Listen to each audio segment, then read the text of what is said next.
Hello everyone, Lisa's here, Canine's here, Mike is here. Oh my golly. Okay, well, I'm not actually reading that tonight. Hang on. Let me see about that. Boink.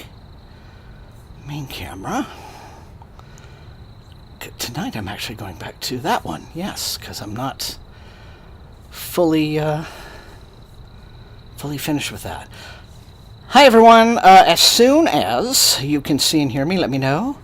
Yep, okay, I guess that's an upside down. Tonight's been a little bit bonkers, everybody. Hey, Thomas, hey. Alright. Intro time!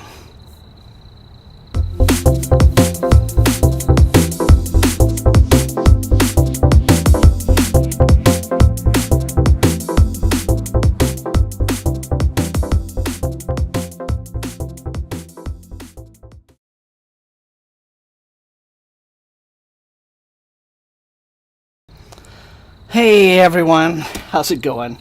I'm a little bit frazzled, sorry. I had a last minute panic attack because I could not find a vital piece of equipment that I needed at the last minute.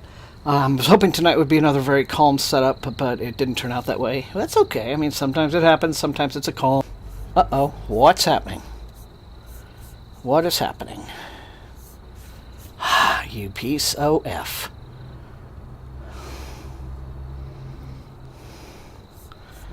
Okay, let's just make sure that that's... Alright, am I back on? I think there was a little bit of a quick OBS hiccup there. Let me know if I'm back on. Like, I'm waving my hand right now. Let me know that that's visible. Sound and vision. Logged, but I'm back. Good, okay. Don't like getting those little notifs in the corner of my screen all of a sudden. OBS error. Yay, okay. Yes, I will try yelling at it, Kale. Yeah, that's always a good. Anyway, in case any of you missed that bit, it's a puppy dog going to get surgery on his upper palate and inside of his mouth, where he has had, where he got that bullet wound, and so I think he'll be fine at last. And it's so that's good news for him, and I think it'll start to calm things down a whole lot. All right. So, glad to see all of you here, and this is a night that I really need a good calming stream, let me tell you. Earlier today was wonderful, but just the last couple of hours are suddenly like, But, let's see what everyone's reading tonight. Comrade Nerd is reading Everyone in My Family Has Killed Someone, by Benjamin Stevenson. That sounds like a good domestic rom-com, I think, or a sitcom, actually. Aura is reading Witchcraft for Wayward Girls, very cool. Let's see. Devlin is reading Model Home by River Solomon. Raph is starting Piranesi. Yeah, so I'm back to going to be trying to finish up Grave Empire. I mean, like the final third of it. I set it aside for a bit and now come back for it. And enjoyed reading Buried Alive, but that's, kind of a bit of a slow read, and I'm like, okay, I've done my extracurricular activity now for the moment. I need to get back to proper stuff for the channel and other things. So, Susie is trying to finish Wind and Truth by the 21st. Okay, wow. Mike is reading Return of the King. There we go. Kale is almost done with Malazan of the Crippled God. Matthew G. Masters of Solitude. Nice. Lisa's reading My Heart is a Chainsaw. Nice. And Karen is still into Alien Clay.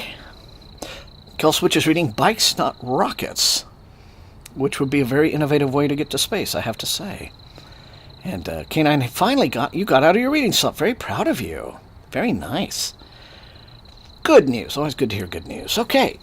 So, I am going to get going here on Grave Emperor, but I don't really have any other announcements beyond that, except, for good news for Buster the puppy, and we are really going to try to adopt him and Charlie out together, because they're such bonded little friends, and it would be sad to separate them, because they're so happy together. When they play with each other, it's just so cute, and they need to be together in the same family, so, okay, well, there we are. Frames dropping again. Okay, let me have a look at stream health. Okay, it's still at the moment telling me, YouTube is telling me I still have a healthy stream. Fingers crossed. Let me have a look also. Yeah. Alright, well hopefully that it behaves itself, K9, for the rest of the evening. I'm going to do a quick speed test though, just to make sure. Bingo. And we'll just see what it's giving me right now. Holy mackerel. Now that's what I'm paying for. I don't know what happened to finally... Very good. Okay. Awesome.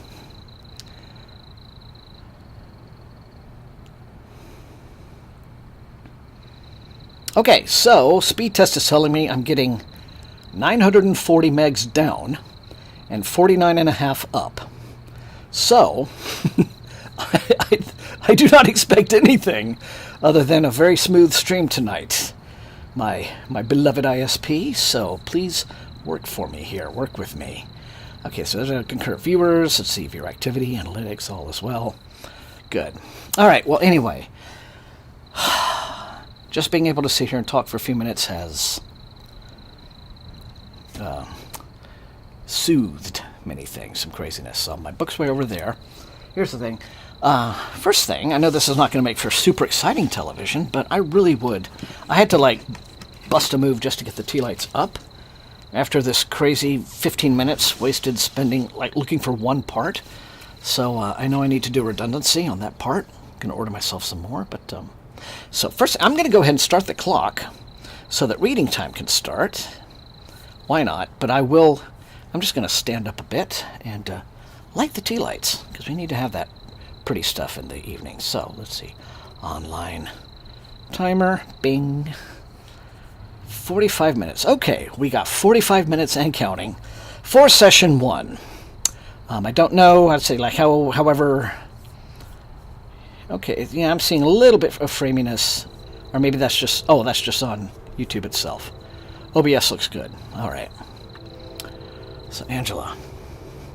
Currently reading a Star Trek novel. Which also happened with the whale scientist in Star Trek 4. That is really getting some deep into the weeds with Star Trek lore. Okay, gonna light the lights, and then gonna sit down with my book. So...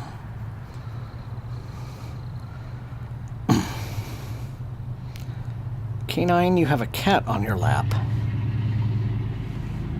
That's, I don't think anything can be done.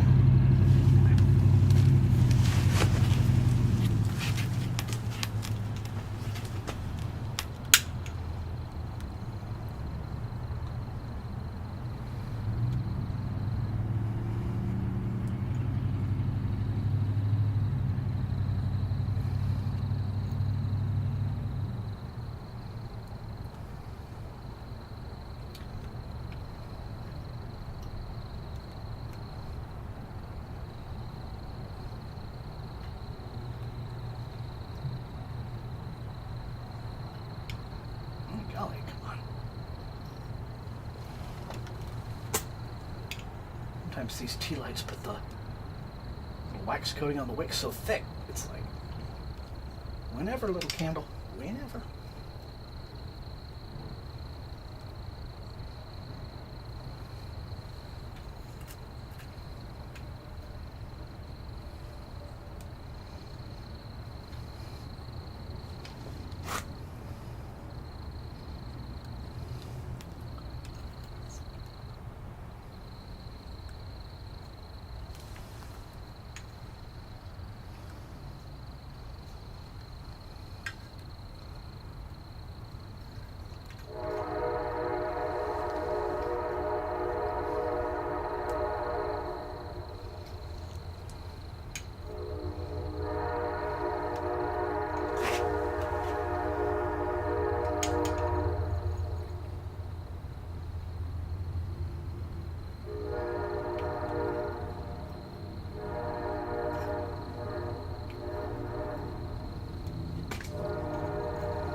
Hi, I'm back.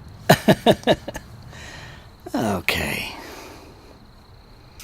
So let's see.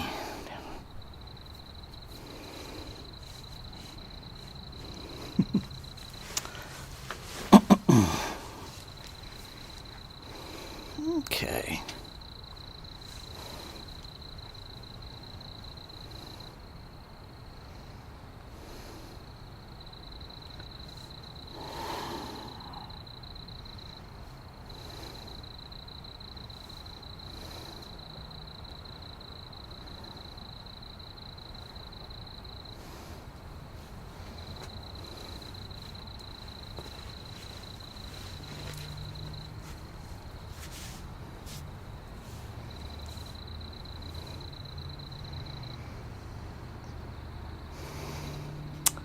Hello, George. Good to see you.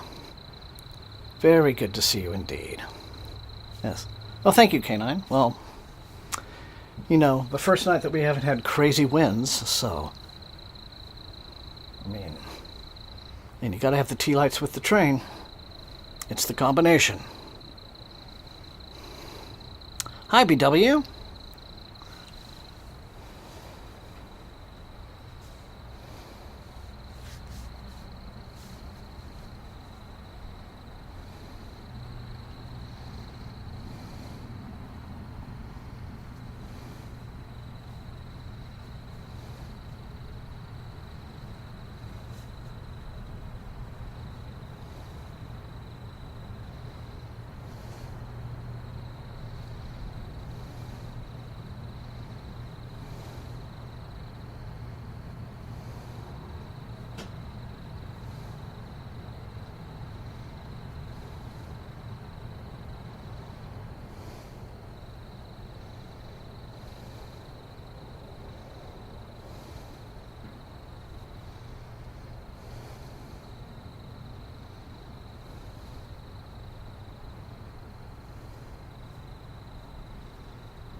Well, George, you are very, very generous, as always. Was it John Markley? In the current analog. Thanks for letting me know, George. I have the current analog, so I will read that first. See, you got good wind outside your windows? Yes. Yeah, George is early tonight. Well, it's good to have you. And the best lucre is the filthy kind, so thank you so much, as always, for the generous little boost. Now, how do you like that? I got all that trouble in one little... Or, no, it hasn't. Wait. No, it's just burning very low. Little tea candle.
Well, that's great news for him, George. Yes. Keep pushing him. He'll squeeze a novel out when he's ready, but we need more good science fiction novelists. We need a new generation of them.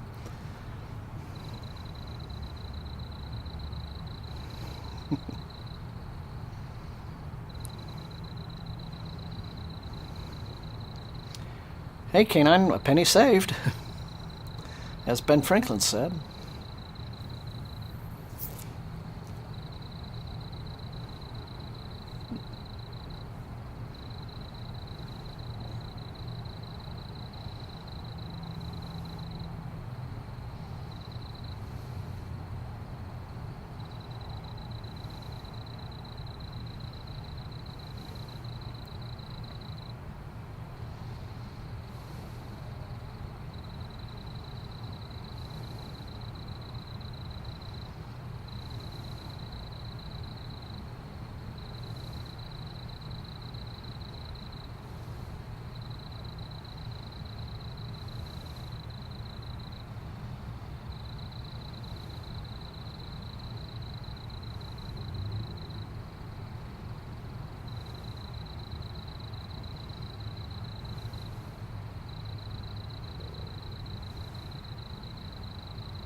Well, Killswitch, it sounds like people back then didn't know much more about women's bodies than certain politicians today.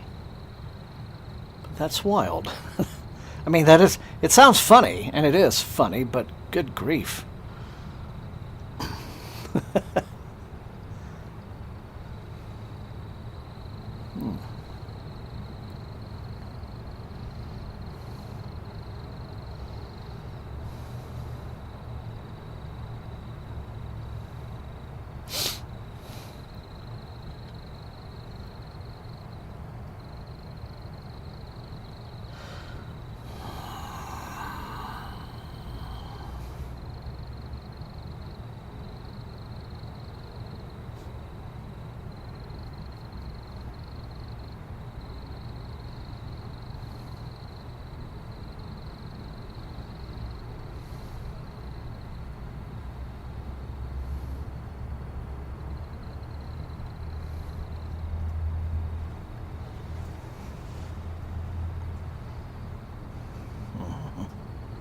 Hello, Kitchen Witch.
George, I don't know, but at least they're doing their best to make up for lost time.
Good plan, George. Good plan.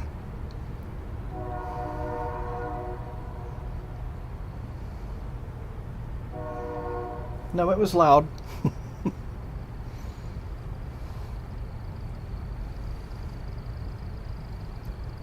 But it's a busy train night, and I like that. Lots of them tonight so far. It's great.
Yeah, there's that one over there that's being weird. That little guy.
Oh, I think that last one was just a little sedan. Just going on past.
Cake, you say?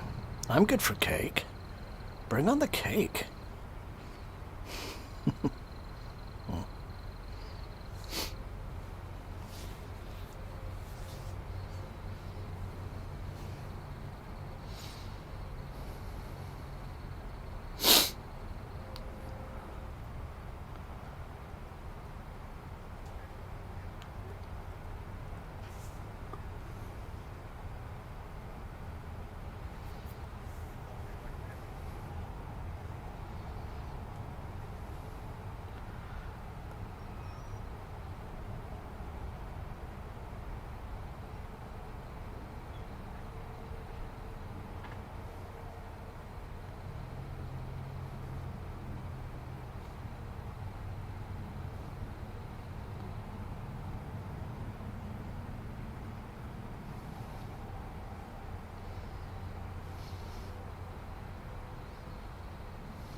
Well, a little bit of cake, then a bunch of books, and then maybe a little bit more cake later on, so we don't overdo ourselves.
Okay. Well, that seemed to go by crazy fast, but that's session 1 done. First 45 minutes. So, all right, guys. Gonna take 5. You know the drill. See you in a few.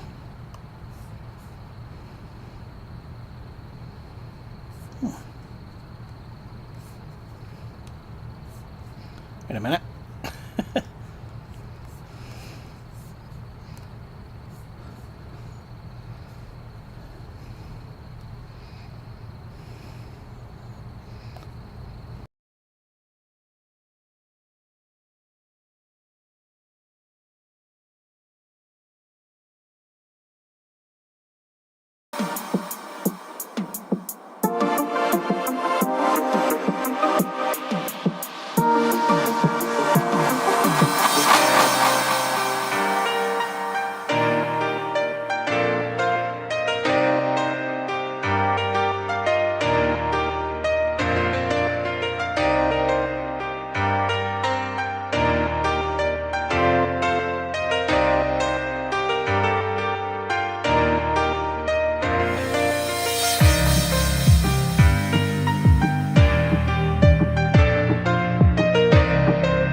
And here we are. George just ducked out before I had a chance to say goodnight. So, good to see you again, George.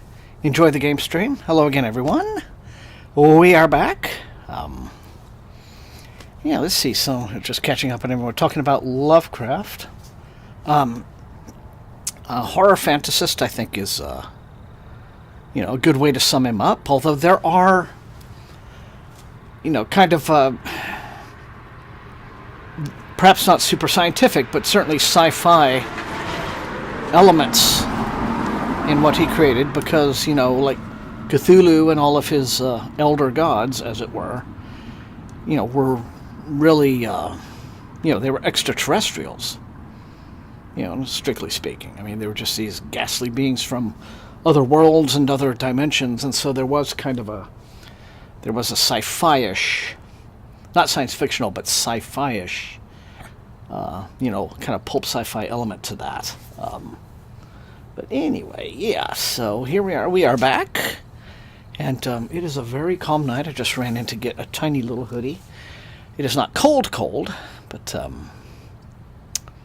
and Poe, Edgar Allan Poe, of course. We're talking about, like, who our gateway authors were for horror, it looks like. Yeah, I mean, of course, King and Lovecraft for me.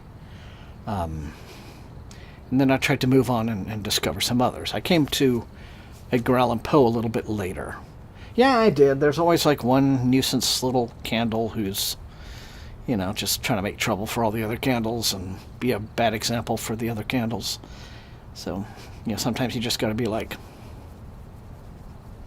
it's the way it is. You can't let candles just misbehave. They'll just, give them an inch, they'll take a mile kind of thing. That's how they are. Okay, so, like genre fiction gateway authors. Yeah.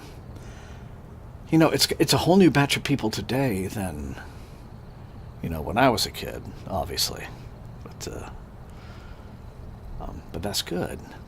I suppose a lot of the gateway authors right now for fantasy would be, I think a lot of today's fantasy readers, a good chunk of them are cutting their teeth on YA fantasy. But then the others, who know, they're probably coming up with, sort of the easy-to-read guys, like, Sanderson and what have you, and then kind of try to move on from there. Maybe whatever's big on Book Talk, that's what steers people towards, starting up a genre. Yeah, Devlin, I guess so. Alan Dean Foster, I mean, he was everywhere. When I was a kid, when I was like a little boy, I understand he's still alive, but he's ailing, which is, of course, sad to see. And there was a few years ago a huge fight on the part of the writing community on Alan Dean Foster's behalf to get him the royalties owed for a lot of his books from Disney, because what Alan Dean Foster really, I mean, he wrote a ton of original books, but he also was like the go-to guy, I think back in like the 1970s, 1980s, for movie novelizations, media tie-in novels. It seemed like every movie that came out, it had novelization, if it was a genre movie, and the author of that would have been Alan Dean Foster. He was just the guy. But it came to light that he had not really received fair royalties on many of these little tie-in paperback books that would have sold in the millions. And not only did he write those, but he actually wrote, and I'm not sure how, I mean, Fox obviously let him do it, but, after the first Star Wars movie came out, and I think a couple of years before The Empire Strikes Back came out, Alan Dean Foster published a novel through Del Rey, which was a sequel to Star Wars, which was not the sequel that, ended up being The Empire Strikes Back. It was a whole different story. Took the thing in a whole different direction. It was a book called Splinter of the Mind's Eye. And everybody just went bananas when that came out. I remember, I think I was in like 6th grade. I'm still aging myself because it was forever ago, but I was a little kid. I think just about every guy, every young boy who could read had a copy of that paperback just tucked in with his school books. Yeah, you couldn't get away from that book. Because Star Wars Mania, I don't think, you guys, who came along later really appreciate. I mean, there's popular movies today, the MCU and what have you, but there was the cultural phenomenon that Star Wars was at the end of the 70s is just hard to explain in simple words, right? It was just ubiquitous. And then same thing happened with, although I wasn't as big a fan of the movie, but E.T. a few years later. Movies could do that. This is like before home video became like super saturated into the market. If a movie was really popular, like Star Wars, it might play in the theater for an entire year. And, they would exhaust every possible penny they could out of it. And then they'd pull it, and then they might bring it back. If a movie was still high demand for a movie, before you could just go to Blockbuster, they might put a really super popular movie back into the theaters. That happened a lot. Like Jaws got put back into theaters after a few years because people just kept wanting to see it. It's an interesting time. It really was. So, but that doesn't happen now. I mean, now everything comes out in theaters. It's a theatrical release now. It's a little token kind of thing. Like we're doing it for the prestige. But then it ends up on streaming 2 weeks later, and the event movies aren't really events anymore, and of course you can use Fandango, so this whole phenomenon of people literally standing in a big queue outside the box office of a movie theater for hours, right? Because it was like you had to get in line to get your ticket. There was no really advanced ticket sales. So I remember when Empire Strikes Back came out, I think I was 14, and got to the theater, our family got to the theater at about noonish to see something like the 4:30 or 5 p.m. show. And that entire time, we were queued up outside the theater, right? It was wild. It's something that just doesn't exist. I'm actually kind of glad that's gone. I like that I can just get an app and be like, buy my ticket, boop, got my seats, boop. But it was a time. So I think that the effort to get Alan Dean Foster's royalties, and I think it was mostly from Disney, surprise, surprise, did turn out to be successful. That's good. But anyway, yeah, you're talking about... Alan Dean Foster, yeah, cutting your teeth. So yeah, he was, yeah. Yeah, Killswitch, you're right. I mean, it just was it just broadsided everyone. But also because it was coming in at the second half of a decade that, American cinema in the early to mid 1970s, there were great movies, right? But this was a time when big Hollywood studios were really getting behind, very serious and sometimes extremely grim adult dramas. And these movies, I think, were reflecting, the temper of the times, right? It was post-Vietnam, Cold War was happening, horror turned into a prestige thing for a while in the early 1970s because you could see it as a metaphor for what's going on in the world. All these devil movies, Satan movies that were coming out at the time, Exorcist, Rosemary's Baby, all kind of a metaphor for Satan is just inhabiting the world now because everything's going to hell in a handbasket. Kind of strange, but very, very serious movies. The only real kind of movie escapism that was going on maybe was James Bond, for just dumb action movies. And then of course there were always just junky little B movies that were escapism, but Star Wars really did change the thing. Well, Jaws, let me correct it, Jaws changed the thing, and then Star Wars really changed the thing, so anyway, yeah. Empire Strikes Back. Your mother turned 10. So there we are. See, I'm really aging myself. Nightmare Fuel by Nina Nesseth. Oh, is that the That the Nightfire did that one, didn't they? K9. That isn't that yeah, the book on horror movies that Nightfire did. I think so. Yeah. Anyway, yes, Kitchen Witch, Tolkien. Yeah, it was just all my little friends in junior high school. We were reading Tolkien. We were reading Watership Down. And then a smaller group of us, not everybody who read, but I think a littler group of us were reading like Susan Cooper and E.L. Konigsberg and stuff like that. So, yes. Okay, right. I am. Okay, everyone. That's a little bit of yammering there. Some little sideline discussion. It's good to be back for session 2. Let me hit the reset. 45 minutes. Boom. And counting for session 2. So, super cool.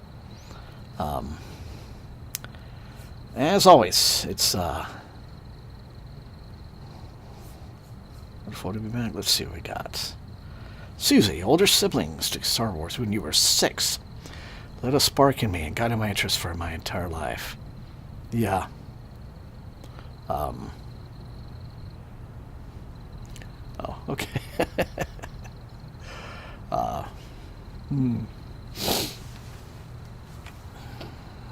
So.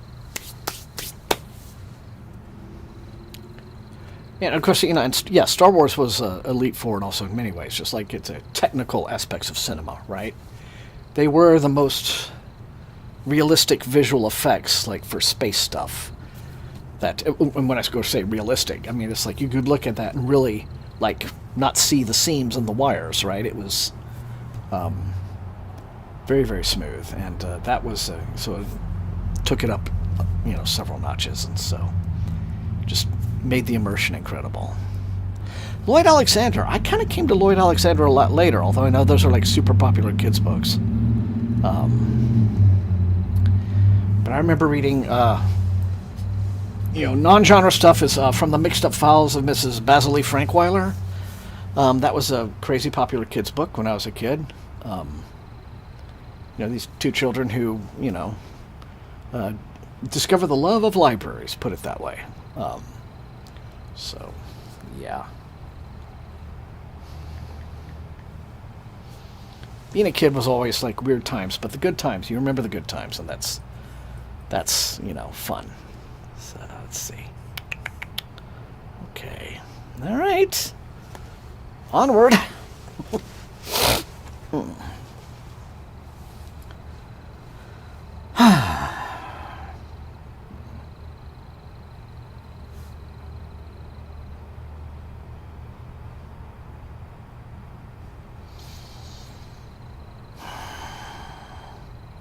Encyclopedia Brown. Of course, Nancy Drew, Hardy Boy. I never read Hardy Boy stuff, but I did watch, it was a popular TV series. When I was a little kid, the Hardy Boys TV series, where they kind of updated it so they had their little feathered 1970s haircuts. And then there was a separate Nancy Drew TV series as well, but then they crossed over with each other a lot. So yeah, I never really read the books, but I love the TV series.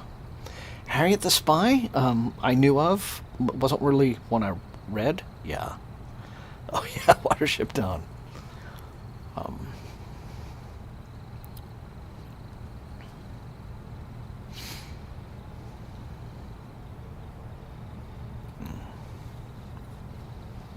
actually feel like I do want to reread that. Just for old time's sake. It's been forever.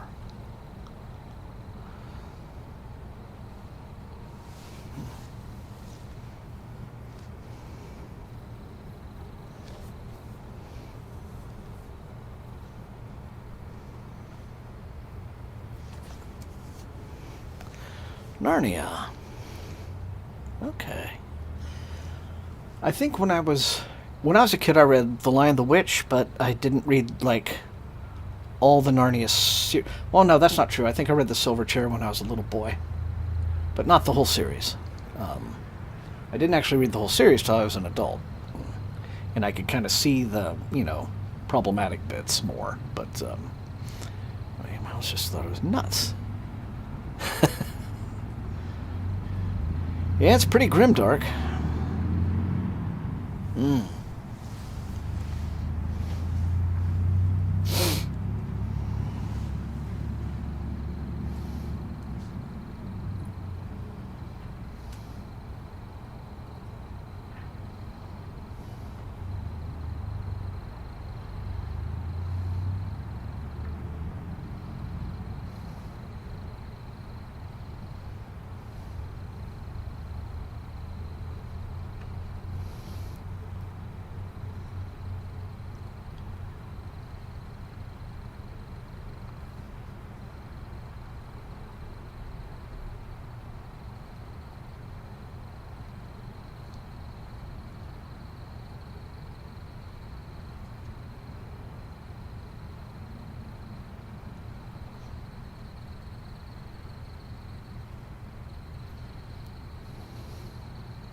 That's not a bad idea, Jackie.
I did not come to Jack Vance until quite a bit later. But,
no, little burst of wind hits the candles. Oh no.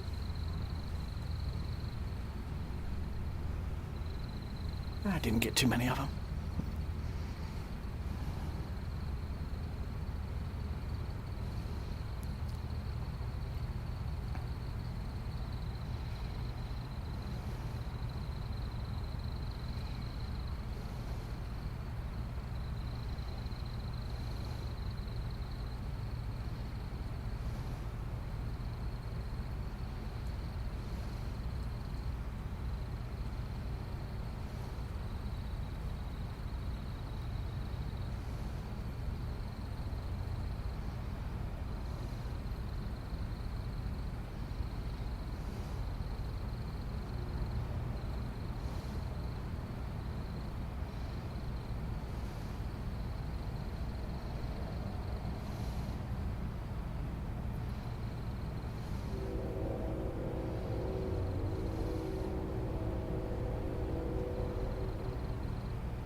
have no idea who that is.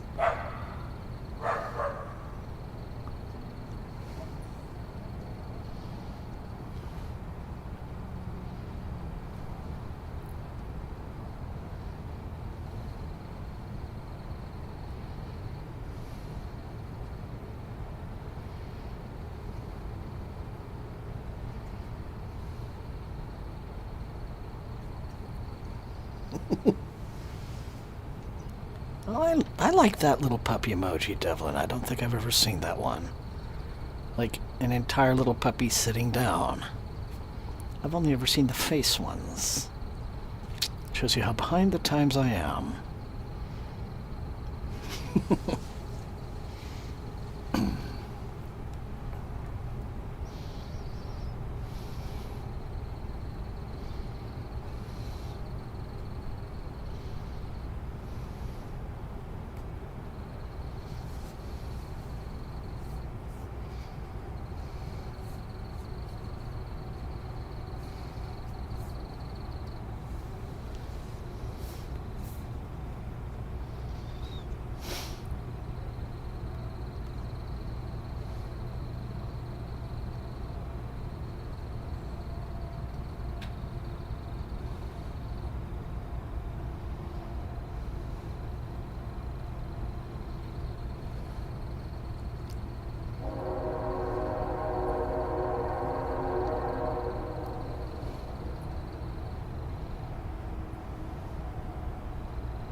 little. Oh my goodness.